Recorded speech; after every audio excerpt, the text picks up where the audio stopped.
A paz do Senhor Jesus, seja bem-vindo, seja bem-vinda. Eu sou o pastor Gerra Adriano, do Ministério Flor do Campo, Assembleia de Deus aqui em Cariacica, no Espírito Santo. E mais uma vez estou aqui com essa incumbência maravilhosa de poder ministrar lições bíblicas, escola dominical, quarto trimestre 2025. E comigo, como sempre, a irmã Vanderleia, né, minha companheira de sempre, e que está nos ajudando nessa aula. Pai do Senhor, irmã Vanderleia. Pai do Senhor, irmão Jair. Vamos mais uma vez, né? Mais uma lição. A lição de hoje é a lição de número 5, que vai ser ministrada no próximo dia 2 de novembro de 2025. O título da lição é a alma, a natureza imaterial do ser humano. O texto áureo vai dizer: e não temais os que matam o corpo, e não podem matar a alma. Temei antes aquele que pode fazer perecer no inferno a alma e o corpo. Mateus capítulo 10, versículo 28.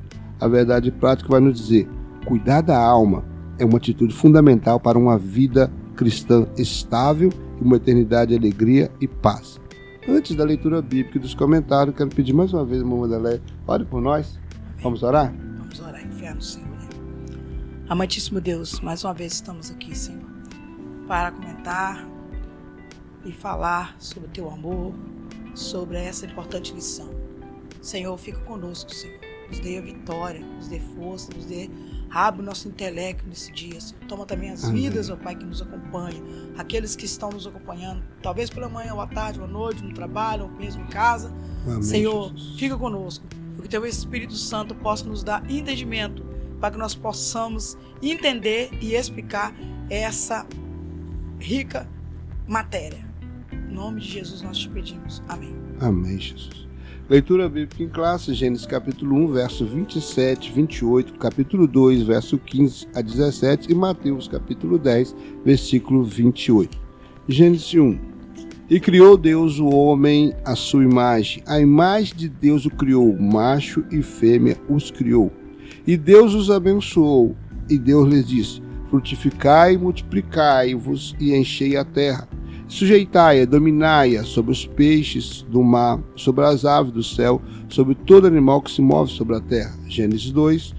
E tomou o Senhor Deus o homem e o pôs no jardim do Éden para o lavrar e guardar.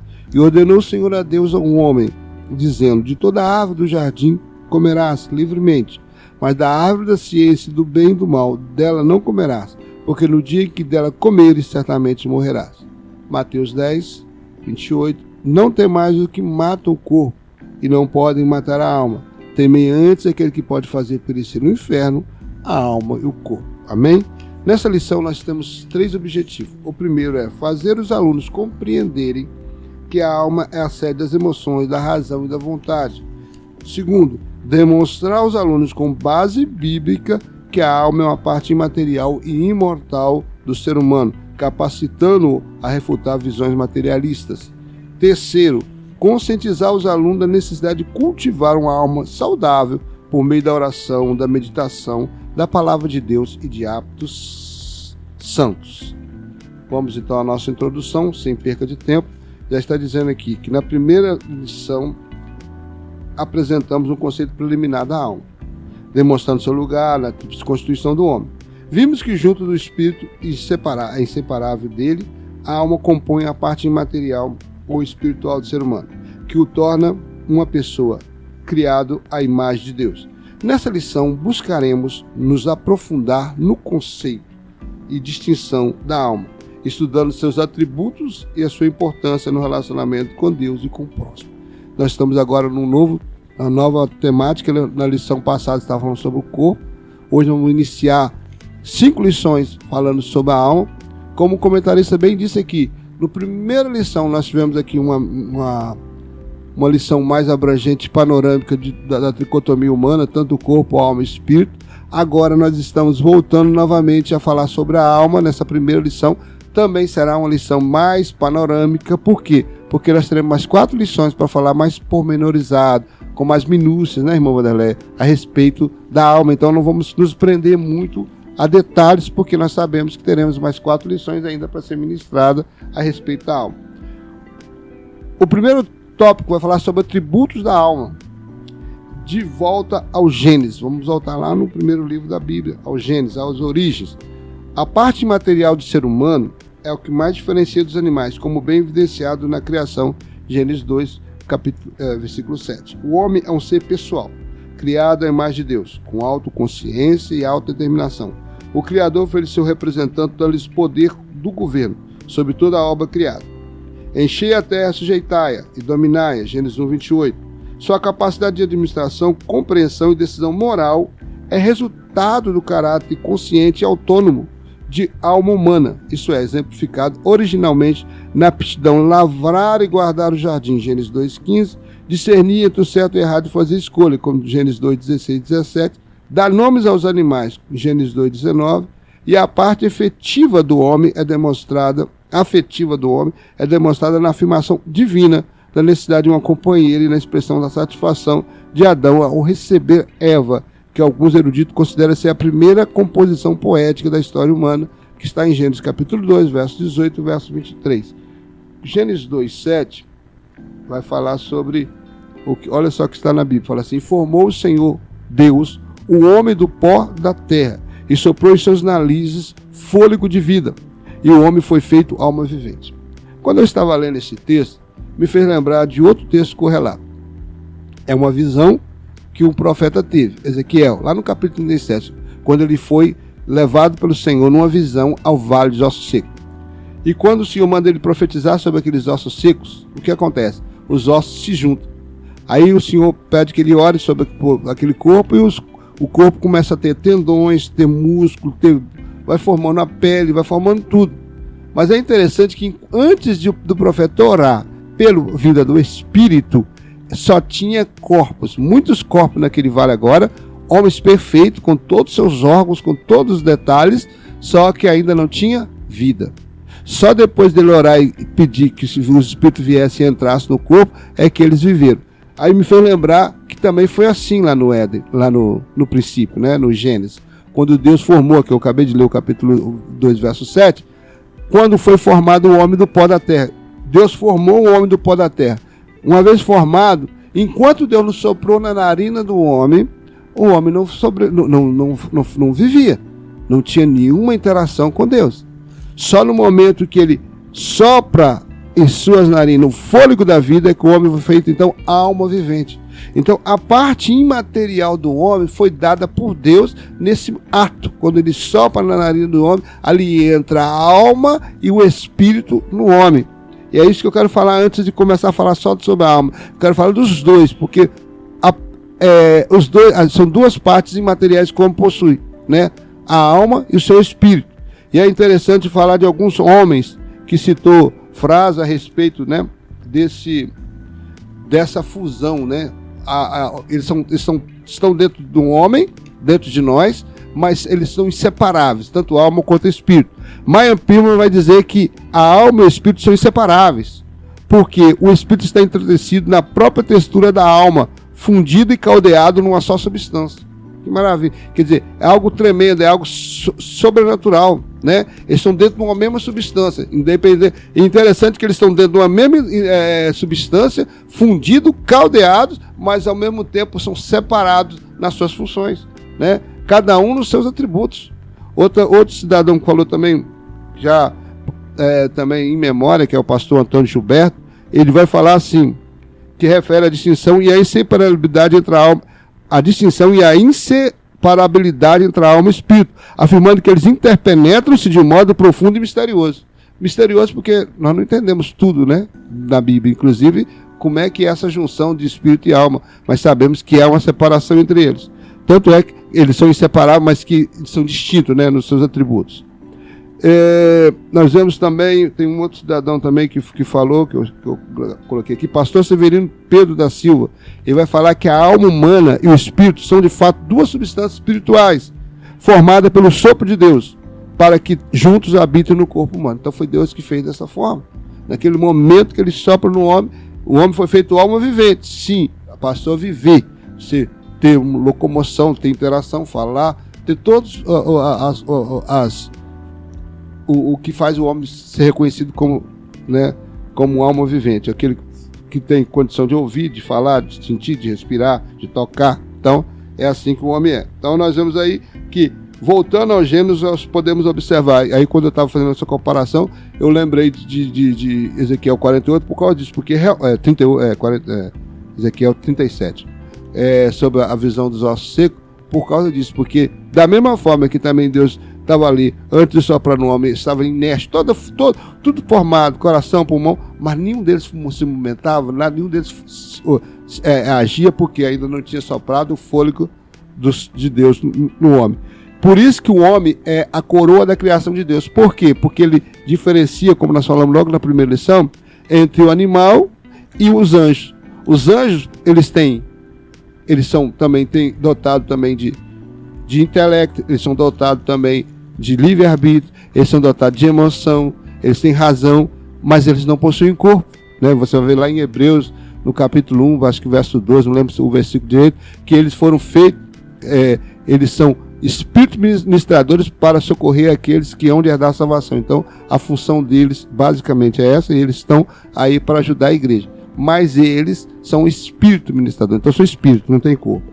Agora, quando se fala de animais, o animal ele tem corpo, mas a alma dele está no sangue e ele não tem espírito. Então, quer dizer, só o homem é o único ser criado que ele tem uma parte material da terra e tem uma parte espiritual que vem da parte de Deus, né? E aí nós paramos aqui, decisão moral do caráter consciente, já li essa parte.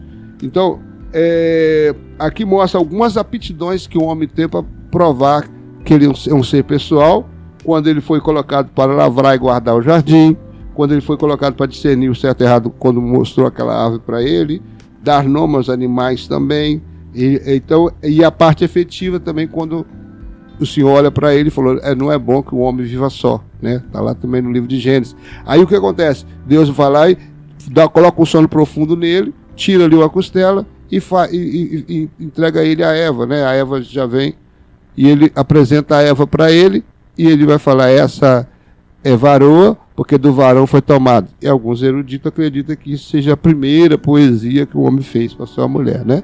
Então, seria algo assim, meio tosco, mas é uma coisa, a primeira, né, poesia, então não foi muito bonitinha, não, mas é que deu no momento, né? Cada um teve no momento. Foi muito caprichado. Depois eu creio que ele fez umas poesias mais bacanas para Eva, depois de tantos anos vivendo junto, né? Vamos lá, segundo tópico fala sobre o espírito e o corpo. A alma do homem e a sua personalidade, ou distintivo pessoal.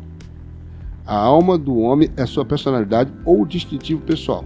Seus três principais atributos são emoção ou sentimento, razão ou intelecto, volição ou vontade. É, portanto, a série dos afetos, raciocínio, impulso, desejo, decisões. O ser humano emprega esse atributo em sua comunicação com Deus e com o mundo físico, principalmente seus semelhantes. Para ter comunhão com Deus, a alma serve-se do espírito.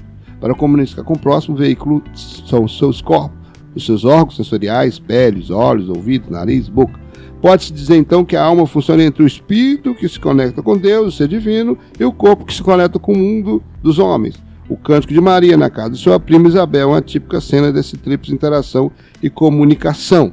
Olha só que interessante, né? Nós temos aí 3 processos que indicam que você, né, tem uma alma. Primeiro, a alma é o que nos personaliza, né? Nos identificamos como separados um do outro através da alma. Porque o espírito é igual em todos, né? Não tem uma aparência aí do espírito para falar, não. Todo mundo, o que tem o característica de um espírito tem no outro. O corpo é a mesma coisa. Todos os órgãos que tem na característica normal, né, irmão? Sem nenhum defeito. Eu nasci sem defeito, o outro nasceu sem defeito. Então todos os órgãos que o irmão possui, eu vou possuir também. Todo órgão que a irmã possuir, a irmã Vanderlei vai ter também. Então é natural que nasça assim. Agora, quando se fala de alma, aí já é personalíssimo. É uma personalidade separada. Cada um tem a sua própria. Não tem como eu ter a alma de outro e o outro ter a minha alma. Não. Essa coisa de alma gêmea é só coisa de ficção e de novela. Na verdade, a alma é única para cada um de nós, né? Cada um tem a sua personalidade. Um talvez é mais sanguíneo, o outro é mais calmo, outro é já mais iracundo, outras pessoas é mais, né, circunspecto, ela não é de muita conversa, outros já são mais expansivos, gostam, né, de conversar com todo mundo. São almas diferentes, com pensamento diferente. E para me provar que eu sou uma pessoa, eu tenho que ter pelo menos esses 3 processos. Eu tenho que ter emoção ou sentimento, né? Que faz parte do aspecto da alma, do atributo da alma. E também eu tenho que ter razão e intelecto, capacidade intelectiva, capacidade de discernir, capacidade de pensar, de raciocinar, né? De estar falando aqui, ó, já é a razão funcionando. Volição ou vontade. O que é isso? Vontade. O ser humano é dotado, por causa da alma, da vontade. O animal, ele age por instinto. O ser humano tem vontade. Nós estamos aqui nesta noite, né, irmão? Porque nós temos vontade de vir aqui e fazer esse vídeo para vocês. Então, a nossa alma desejou isso, viemos e estamos fazendo esse negócio. Então, a vontade está no aspecto da alma. Então, o ser humano já sabe que ele tem esses 3 aspectos. Ele tem que ter emoção, razão. Por isso que quando falaram aí numa época, falou-se muito sobre a questão do clone, né? Que os homens estavam lutando para clonar o ser humano, já que tinha clonado a ovelha Dolly, e aí estavam clonando outros bichos, e que eles iam clonar o ser humano. Eu fiquei pensando, bom, eles podem até clonar a parte biológica, né? Mas será que vai ter vida nisso aí? Porque para ter vida precisa da parte imaterial que vem de Deus, não é? Então essa parte material só Deus que concede através, hoje, né, o homem relacionando sexualmente com a sua esposa e gerar um filho no ventre dessa mulher, essa alma, esse espírito é dada por... cremos que é no momento da concepção, essa alma, esse espírito é dado. Agora, quem concede isso através, né, desde o princípio, desde Adão e Eva, foi o próprio Deus, né? Então, cada um tem muitas teorias a respeito da formação, de quando se forma a alma no ser humano, mas não vamos entrar nesse detalhe, não, mas realmente, nós cremos que na concepção já nasce. Olha, então nós vamos ver aí que a emoção na alma, a alma é a sede das emoções, né? Da sede, dos afetos, raciocínio, impulso, desejo, decisões, né? Na questão da decisão é razão. A vontade também está inteirada nisso aí, porque a vontade é que determina você para o bem ou para o mal, né? Você tomar uma decisão se vai para o bem ou para o mal.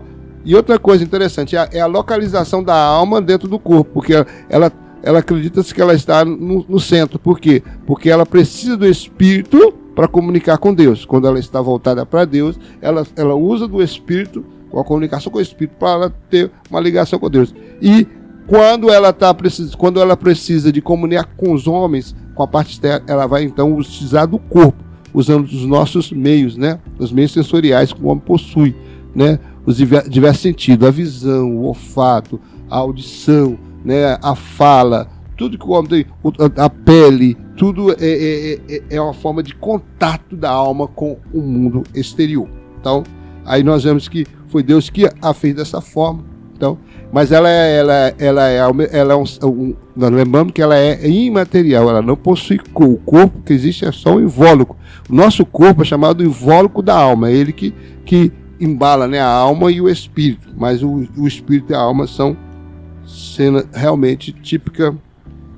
Vamos falar agora sobre a alma batida, que é o número 3, nosso terceiro subtópico aqui da primeiro tópico. Os afetos da alma em relação a Deus são vistos na poesia do Salmo 42. Eu até abri aqui, deixei aberto. Quando o salmista conversa consigo mesmo, porque está abatida a minha alma, porque te perturbas em mim. Espera em Deus, por ainda o louvarei na salvação da sua presença. Salmo 42:5. O contexto indica que o autor experimentou aflição espiritual, alguma crise em sua comunhão com Deus. Por isso a alma estava entristecida e suspirava. A minha alma tem sede de Deus, do Deus vivo. Quando entrarei, me apresentarei ante a face de Deus. O Salmo 84:2 também ilustra essa função da alma, assim como o Salmo 51, no qual Davi fala de sua tristeza, do anseio por um espírito reto, voluntário, renovado, porque desenvolveria alegria e integralidade de ser o seu ser, de ser o seu ser. Salmo 51, 7 e 12. Eu vou ler aqui o 84, né? O 84 eu abri o 42, mas mais interessante o 84 que o 42 já está aqui na lição. O 84 eu ainda não tinha separado aqui, não, vou separar aqui rapidamente.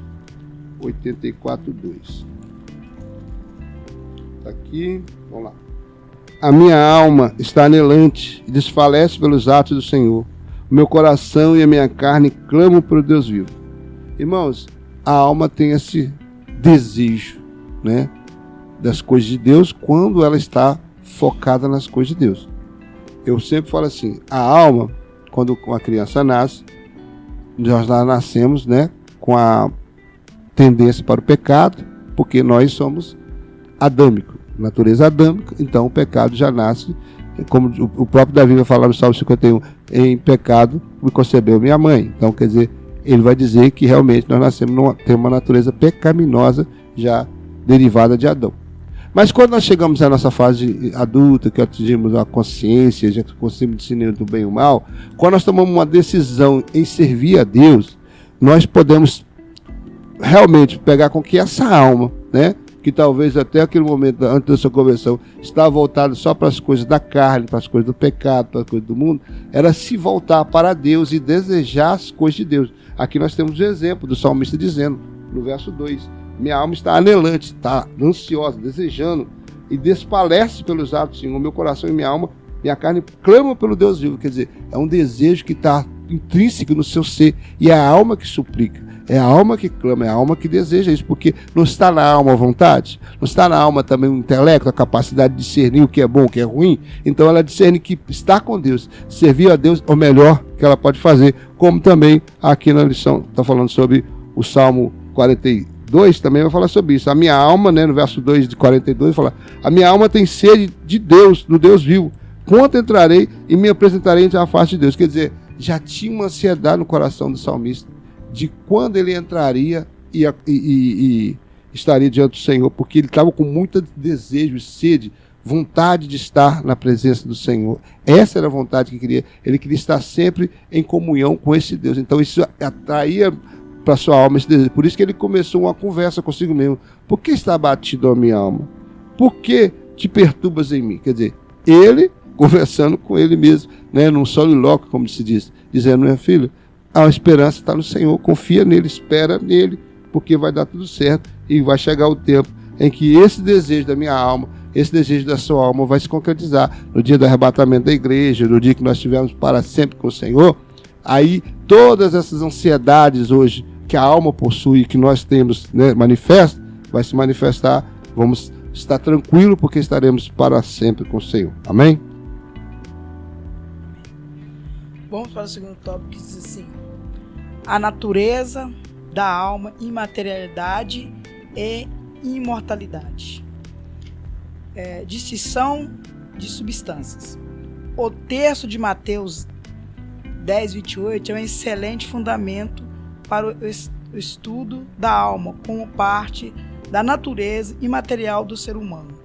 Em um só versículo estão profundas verdades espirituais reveladas por Jesus a respeito de nossa psique, algumas delas relacionadas a debates alimentados ao longo de toda a história, inclusive no contexto da igreja. Em primeiro lugar, Jesus expõe a clara distinção de substância entre as partes material e imaterial do homem. Um tangível, o corpo que pode perecer por ação humana. Outra, intangível, a alma que não pode ser destruída pelo homem. Nesse ponto, é importante observar que, em vários textos das Escrituras, a parte imaterial é representada ora pela alma, ora pelo espírito. Nesses casos, as referências sempre abrangem ambas as substâncias devido à sua inseparabilidade. A alma, irmãos, aqui como está explicando muito bem, ela é a parte que nós podemos pegar, né? Nós podemos o corpo nós podemos pegar, e agora a parte que nós podemos, porque quando Deus formou o homem, ele fez o homem do pó da terra. Então esse corpo, ele é tangível, nós podemos tocar, né? Pegar. Mas a alma, ela não tem como você tocar, mas nós sabemos que ela está intrínseca em nós, né? ela que dá as emoções, como o irmão já bem explicou, ela que dá as emoções, ela que dá ela que faz nós termos falar, né? Ter sentimentos. Quando Jesus diz assim, a minha alma, quando ele estava lá no Monte das Oliveiras, né?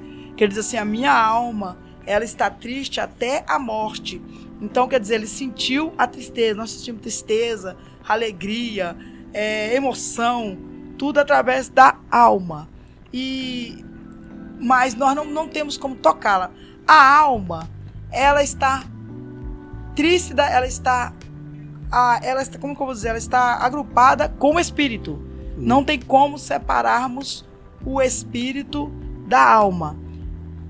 Mas quando nós falamos de alma, automaticamente nós falamos do espírito. A alma, ela faz essa função mais aqui terrestre. Agora, como o meu esposo já explicou muito bem, mas quando nós falamos, mas quando se fala na parte que comunicação com Deus, a alma, ela comunica com o espírito. E então o nosso espírito, ele é mais, o nosso psique, ele é mais voltado para o espírito, e a nossa emoção voltado mais para a alma, né? É isso que eu entendo. Quando a nossa alma, se a nossa alma está abatida, se a nossa alma está, como que eu vou dizer, em desarmonia, nós também, o nosso psique também fica com essa harmonia, como é que eu falo? Ela vai influenciar no nosso psique, na nossa mente, né? No nosso intelecto, porque a alma, ela faz essa parte, né? Da emoção. Pode reparar, quando nós alimentamos mal a nossa alma, quando nós vimos coisas assim, muita violência, muita coisa assim que nos tira do nossos focos, do nosso dia a dia, isso traz para nós uma consequência, traz para nós depressão, não é isso? Traz para nós, às vezes nós temos assim, aí as várias enfermidades, como o pânico, né? Temos aí, às vezes a pessoa não consegue dormir, não consegue, às vezes a pessoa, por uma coisa terrível que aconteceu em sua vida emocional, muitas pessoas perdem até mesmo o desejo de viver, né? Isso tudo faz parte da alma. Às vezes a alma está muito atingida, ela está muito ferida. Por isso, quando tem uma brincadeira que a gente diz assim, quando a pessoa fala alguma coisa que nos fere, a gente diz assim, desceu para a alma, né? Porque quando aquilo vai para o nosso profundo, muitas vezes, uma palavra mal falada, uma coisa que a pessoa, às vezes até mesmo uma coisa que os pais falam, quando a gente é jovem, aquilo, a alma, ela costuma reter, ela costuma guardar, e aquilo faz mal para nossas vidas. Para não ficar só nas minhas palavras, Ezequiel, capítulo 12, 7, diz assim. Ezequiel? Ezequiel 12, 7, diz assim. Não, Eclesiastes. Eclesiastes 12, 7 diz assim: eu pó volte à terra, eu pó volte à terra como era, e o espírito volte a Deus que eu deu. Aqui fala quando nós morremos, né? Porque quando nós acabamos o ciclo da nossa vida aqui, né? Como está em Mateus, capítulo 10, 28, que é nosso o texto áureo, vai falar assim que Deus, assim, vai falar assim que o texto áureo fala assim: não temais o que mata o corpo, e não podem matar a alma. Temei antes aquele que pode fazer perecer no inferno a alma e o corpo. Então, esse versículo já fala, né, tudinho sobre o que nós não temos nenhum controle sobre a alma, porque quem quem controla, quem pode destruir a nossa alma é somente o nosso Deus. O corpo, eu posso destruir esse corpo, né? Ele, apesar dele não ser meu, eu posso destruí-lo. Mas eu posso. Mas não tem condição de destruir a minha alma. Tem uma coisa que eu posso Sim, falar? Na verdade, a questão aqui também, que é bom frisar, é a questão da imortalidade da alma, né? O nosso ser imaterial, ela é imortal. Então, a prova nesse versículo aí, que ele é imortal, que o Senhor não preocupe que alguém possa matar seu corpo, né? Você está fazendo a obra, de repente alguém te persegue e quer matar você. Ele só pode tocar no seu corpo. Sua alma está na mão do Senhor. O seu espírito, né? Sua parte imaterial está na mão do Senhor. Amém. Por isso os discípulos, né? A maioria deles morreram no viés do martírio. Isso. Mas o seu corpo pereceu, mas a sua alma, só o Senhor, né? Isso. Tem o controle. O segundo subtópico vai nos dizer assim: a imaterialidade e responsabilidade pessoal. Ao tratar do perecimento da alma e do corpo no inferno, Jesus refuta as concepções antropológicas imaterialista existente desde a antiguidade. Em tempos modernos, temos o marxismo, que nega que o homem se resume à matéria, ignorando a existência de uma alma consciente após a morte.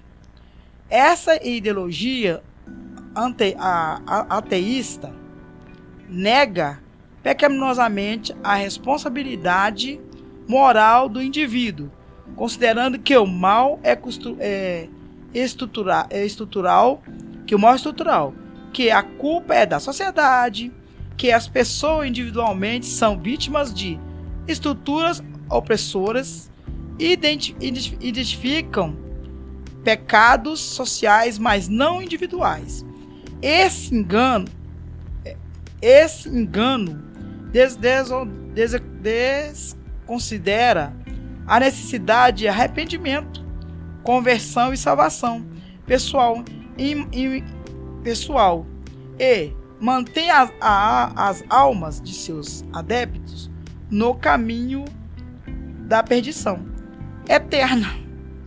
Toda a ideologia que promove a solução absoluta para os problemas do homem é por meio de doutrinas sociais, políticas ou econômicas, incorre ao mesmo erro. Irmãos, olha só.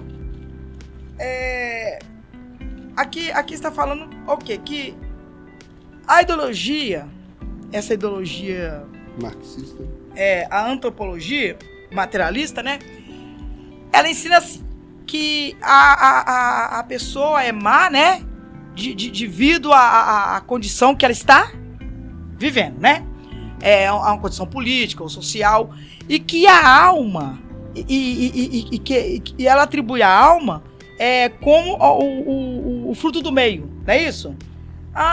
E o pior, a ideologia marxista na verdade, eu não acredito nem que existe uma alma consciente. Ela acredita nessa alma como... Ele acredita que o homem se resume à matéria. É isso que ele acredita, né? Sim, ele acredita nessa alma como os animais, que não tem a alma no sangue, daqui acaba. É escrito assim, que essa alma, ela só trabalha aqui. Eles não acreditam que essa alma é uma alma que, como o espírito, entende? Eles não acreditam. Eles acham que é tudo matéria. E que o homem é fruto do meio. E que nós, ao morrermos, tudo se resolve aqui. Não há céu, não há inferno. É isso que eles acreditam. E que o que você vai vivendo, e quando seu corpo não mais aguenta, você acaba. Não é isso? Eles acreditam que a alma, ela é um ser material e não espiritual. E nós cremos e sabemos que a alma, ela é espiritual. Por isso nós estudamos as lições que eles falavam em Provérbios, né? Que quando o corpo, quando Salomão falava que o corpo pereceria, né? Que eu esqueci o versículo. Que o corpo ia ao pó e a alma voltava a Deus. O pó volta à terra como era e o espírito volta a Deus. Então as pessoas creem assim, acabou. Mas nós devemos saber, irmãos, que essa teoria do marxismo, essa ideologia, acredita sim que nós vivemos somente aqui. Se isso fosse verdade, irmão Gé, para que pregarmos?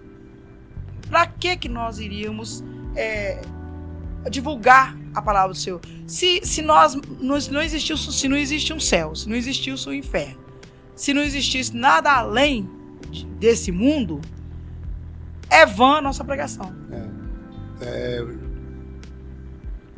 Paulo vai dizer em 1 Coríntios 15, né, verso 19: se esperarmos em Cristo só nesta vida, somos os mais miseráveis de todos os homens. Essa é a ideologia ateísta, nega a pecaminosidade e a responsabilidade moral do indivíduo. Então quer dizer que o indivíduo ele peca porque está ali em um ambiente totalmente corrupto.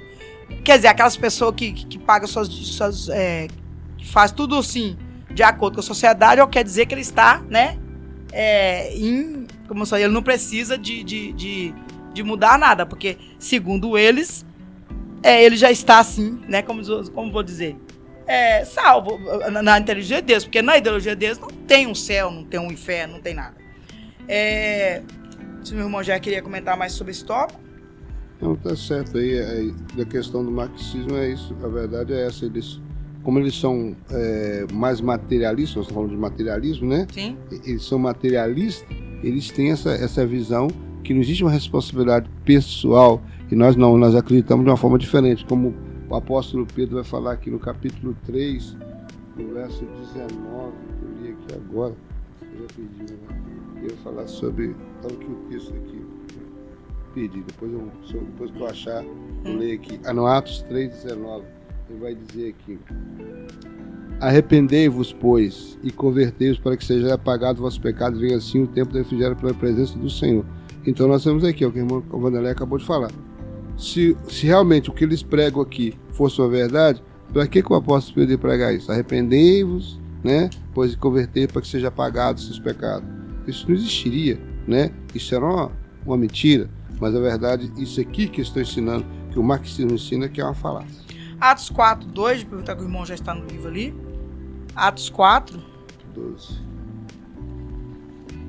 Versículo 12. Atos 4, 12, diz assim. Deixa eu ver se eu pego aqui.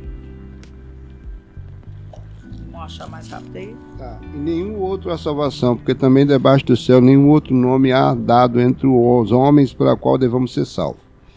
Pois é, então se nós acreditássemos que a alma ela é material, ela só é aqui, né? Uhum. Então, aí o versículo já está bem frisado, né? Isso. É isso que a teologia do mundo, ela ensina.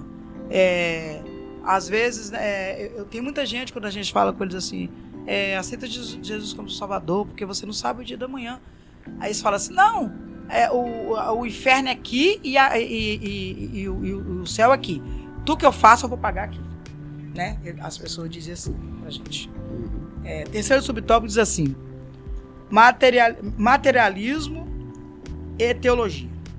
A visão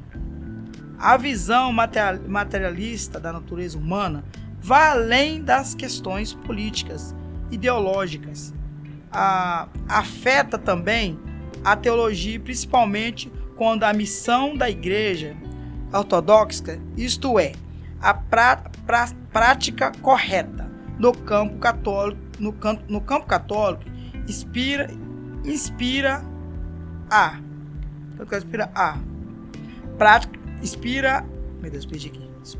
teologia da libertação. Teologia da libertação no protestantismo. A teologia da missão integral, ambas se alimentam de concepções socioeconômicas e política, comuns aos marxismo, que, por sua vez, tem como fundamento ideário materialista e crítico, que busca tirar Deus do centro do cenário humano, extinguir as lutas de classes, todas negações da condição pecaminosa do homem é no mínimo um ateísmo prático independente do viés que assume. Algumas correntes teológicas contemporâneas reinterpretam as escrituras com base em vertentes da teologia da libertação e compartilham do mesmo campo de distorção e confusão espiritual. Conflitam com a sã doutrina, que é essencial para a salvação da alma. Irmãos, aqui o materialismo, né, a ideologia do materialismo, a ideologia afeta também a teologia. Por quê? Quanto à missão da igreja, é a ortodoxia o quê? Pregar a verdade bíblica, né? Uhum. Quando essas ideologias entram, o que acontece? Elas vêm trazer uma outra... aí já não é a ideologia, já é a ortodoxia bíblica, mas sim o achismo de cada pessoa, não é isso? Aí Paulo vai escrever aos Gálatas, né? Se mesmo nós trazer um outro evangelho, até mesmo um anjo descendo do céu, trazer outro evangelho, que não seja o que nós pregamos, seja anátema, seja maldito. Então, é algo para refutar essa teologia da libertação, teologia da missão integral, tudo que faz, luta, tira Deus do cenário, como está escrito aí, né? Uhum. E coloca, instiga lutas de classe. Isso não é divino, isso é humano, né? Isso é diabólico, isso é racional, na verdade é materialista, vou lá dizer, não é racional, é materialista. Então não se pode aceitar esse tipo de teologia dentro das igrejas, porque a nossa teologia é voltada para pregar o evangelho, como você mesmo disse, né, ganhar alma para Jesus, viver uma vida segundo a palavra, pautada nessa doutrina, buscando, orando e jejuando, fazendo a obra do Senhor até que Cristo volte. Nós não temos que ficar entrando em brigas de classe, lutas de classe, que isso nós não fomos chamados para isso. Timóteo 4, versículo 6 diz assim, porque... 1 Timóteo? Isso, 1 Timóteo. Não, 2 Timóteo. Não, 1 Timóteo 4, 6. Consegue achar aí? Pode, se você achar, pode. 1 Timóteo 4... 6 e o versículo 16. Propondo estas coisas aos irmãos, será bom ministro de Jesus Cristo, criado com as palavras da fé e da boa doutrina que tem seguido. 16 aqui também? Do mesmo capítulo. Tem cuidado de ti mesmo e da doutrina, persevera nessas coisas, porque fazendo isso salvarás tanto a ti mesmo como os que te ouvem. Então, aqui Paulo, ele dá um conselho, né, a Timóteo. Tome conta de ti mesmo, para que persevere na doutrina. Qual a doutrina? A doutrina da palavra do Senhor. Porque eu não posso me basear em achismo, eu não posso em basear no que o homem diz, mas eu tenho que basear no que a Escritura me diz, no que a ortodoxia cristã me diz. Por isso o autor, o autor ele diz aqui, ó, toda negação da condição pecaminosa do homem é no mínimo um ateísmo prático, independente, praticado independente do viés que assuma. Então, a maioria das pessoas que ele quer combater e sair da palavra do Senhor, ele, no mínimo, ele é um voltado para o ateísmo. Ai, Manleia, mas ele não é ele não é um assumido, ele acredita. Ele diz que acredita, né? Né? Mas a ação dele não comporta. Mas a ação dele não comporta daquilo que ele fala. Irmão Jé. Vamos para o terceiro tópico, né, que fala sobre a alma renovada e submissa a Deus. Esse terceiro tópico, né, nós analisarmos, ele sempre vai trazer uma aplicação. O que nós estamos aqui trazendo informação sobre a alma, e agora nós vamos também aplicar como nós devemos fazer para que nossa alma ande bem segundo o que o nosso Deus quer, aquele que criou a alma no nosso corpo, né? E vai dizer que é edificação e saúde. A estabilidade de nossa vida cristã e o nosso destino eterno depende de como cuidando da nossa alma. Lucas 12, 13, 21. A oração é um meio eficaz para nos livrar da ansiedade, um transtorno da dimensão global. Deus nos dá da sua paz e protege-nos das nossas emoções, ou protege nossas emoções de pensamento, e nos guia no caminho da sua vontade. Nossa parte é alimentar nossa mente apenas com o que edifica. O que falamos, o que ouvimos, o que lemos, o que vemos, nossos hábitos diários determinam a saúde da nossa alma. Querido, como você tem um corpo aí, e eu tenho um corpo aqui, e que eu cuido dele para que ele tenha saúde, eu tenho que beber água, porque tem que cuidar do meu rim, senão ele falece, morre. Eu daqui a pouco preciso de transplante, então morro. Eu preciso me alimentar, meu estômago, para suprir a necessidade de todo o corpo, né, com proteínas, com vitaminas, com sais minerais, tudo que é necessário para o meu corpo. Então, eu tenho que dormir para repousar o meu corpo, para que eu possa no dia seguinte fazer as minhas atividades laborais, trabalhar, a mulher cuidar da sua casa, cada um fazer seus afazeres. Então, pensa, se o seu corpo precisa de todo esse cuidado e zelo para que você possa realmente ter um corpo saudável, né, você também tem que cuidar da sua alma. E o cuidar da sua alma é o seguinte: edificação e saúde. O que é edificação? É você cuidar com que você alimenta a sua alma, né? A oração é um meio eficaz para nos livrar do quê? Da ansiedade, um transtorno que hoje é de caráter global.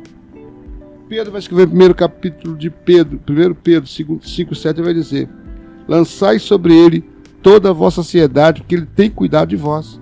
Então, Pedro já deu essa dica: lançai sobre ele, que ele tem cuidado de vós. Então, a ansiedade é um mal do século, é algo que está ocorrendo nos nossos dias, mas verdadeiramente é a oração, é uma forma de você lançar essa ansiedade diante do Senhor, apresentar em petições e orações a Ele aquilo que está te angustiando, para que Ele resolva a situação, para que evite que, como a minha esposa já iniciou a falar sobre as doenças que podem ser geradas na alma, né?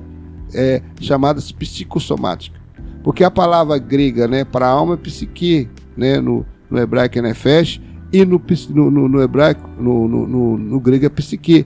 E a palavra para o corpo é soma, né, no grego. Então eles usam a expressão psicossomática. O que é isso?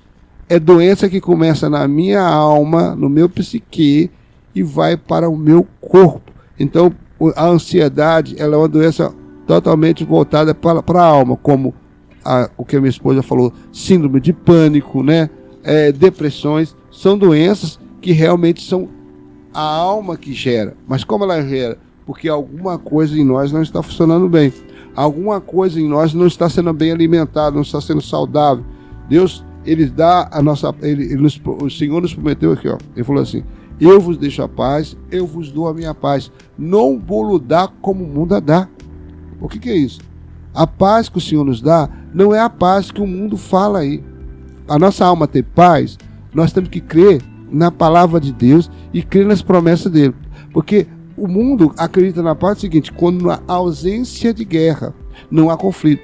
Já nós acreditamos na paz que o Senhor nos dá no meio da turbulência, no epicentro de um terremoto. Na situação mais conflitante, nós confiamos nele e essa confiança nos transmite paz, né? É interessante que o Senhor sempre usa esse termo, né? Ele vai falar também: tenho-vos dito isso. Não lembro agora o texto, lembro o texto, não lembro o versículo, mas falar: tenho-vos dito isso para que em mim tenhais paz. É o Evangelho de João.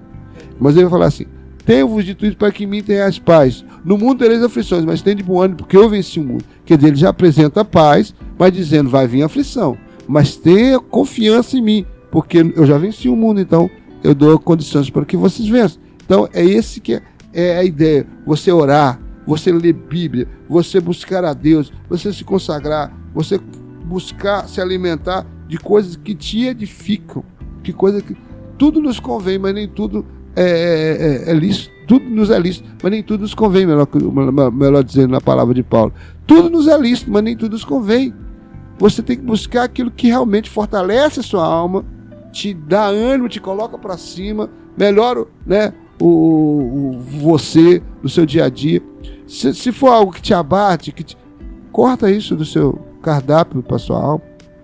Livros, revistas, novelas, filmes, coisas que quando você vai procurar como entretenimento, te atrapalha, te entristece, te deixa, então não é bom, então corta.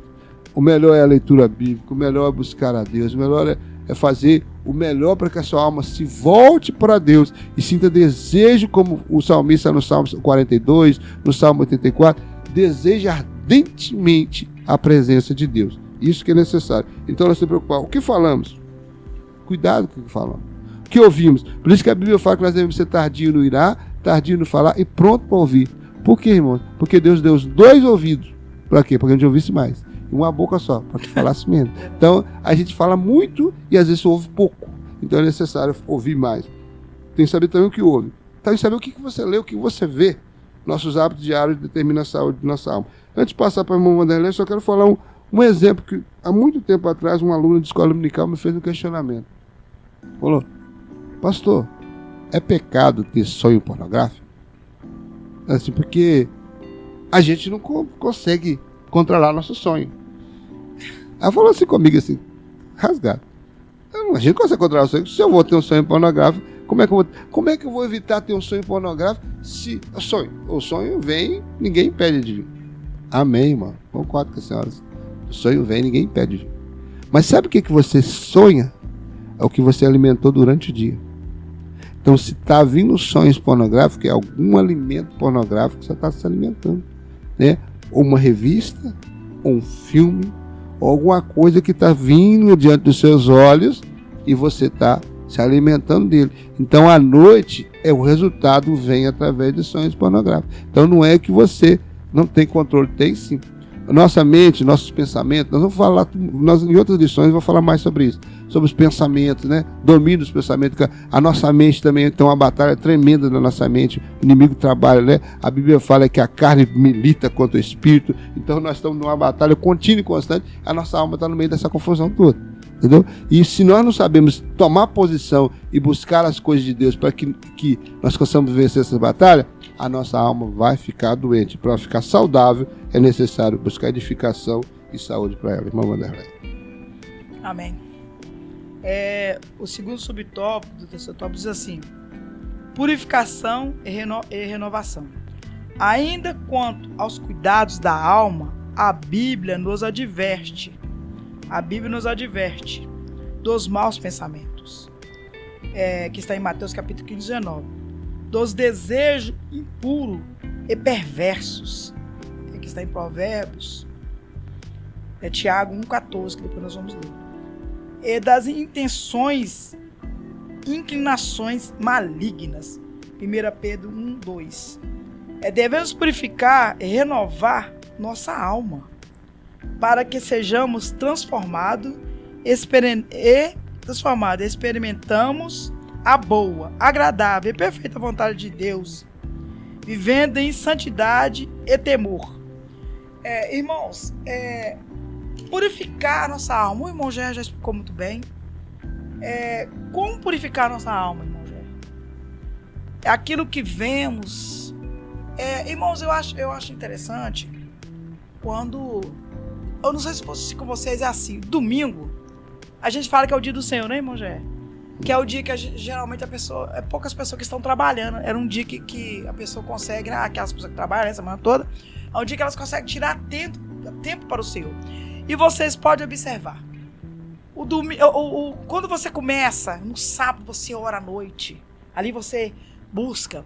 Domingo você já levanta clamando na nossa igreja, tem a consagração de 7 de 8 às 9. E quando você consegue ir na consagração e você já levanta buscando, ora pela madrugada, medita na palavra, estuda a palavra, né? Que sábado no dia tem a escola bíblica dominical. Você busca as coisas de Deus. Eu não sei o que acontece com você. Aí, às vezes à tarde a gente consegue ir no culto, ar livre. Ali nós passamos o dia falando, meditando, falando do amor de Jesus e também alimentando a nossa alma com a leitura diária da palavra. Irmãos, com vocês é assim. o culto ele fica diferente, irmão Gerry. Nós sentimos alegria, a nossa alma, ela se renova, ela tem alegria. A nossa alma tem alegria, mais ou menos. Vou dar um exemplo. Quando Maria, né, vai visitar a sua prima Isabel, a Bíblia diz que ela começa, a alma dela ficar alegre. E João, né, que ela também estava grávida, ele pode sentir a presença de Deus, né? E ela se alegra na presença de Deus ao ver Maria, né? Porque a sua alma se comunicou, né, com o Espírito, né, ali do Senhor. Irmãos, em Tiago, em Mateus capítulo 15, 19, diz assim, ó. 15, 19. Porque do coração procede os maus pensamentos, morte, adultério, prostituição, furtos, falso testemunho e blasfêmias. Meu Deus. Se eu fico o dia todo, se eu participo da roda dos escarnecedores, se eu no serviço eu estou no meio de fofoca, se eu ligo para um, falo de outro, reclamo de um, reclamo de outro, se eu fico o dia todo alimentando a minha alma com prostituição, com filme indevido, né? O que vocês acham que vai acontecer? A minha alma, ela vai ficar pesada, né? Ela vai ficar totalmente fora, né, do Espírito, porque ela vai buscar, quanto mais eu alimento a minha alma com lixo, ela só vai pegar aquilo que não presta. Mas se eu alimento a minha alma com a palavra, com coisas boas, ela vai absorver a coisa boa. Então, se eu quero que a minha alma ela se comunique as coisas de Deus, eu tenho que fazer o que, irmão Gerry? Me alimentar com coisa de Deus, né? Para terminar, em Tiago, capítulo 1, 14 e 15. O irmão Gerry achar mais rápido, sou lento para achar isso aqui. Tiago? 15. Eu marquei aqui, mas não sei. Você marcou 4? Tiago 15. 4, Tiago 1, 14 e 15. Não, estou procurando 4. 14 e 15. Isso. Mas cada um é tentado quando atraído e engodado pela sua própria concupiscência.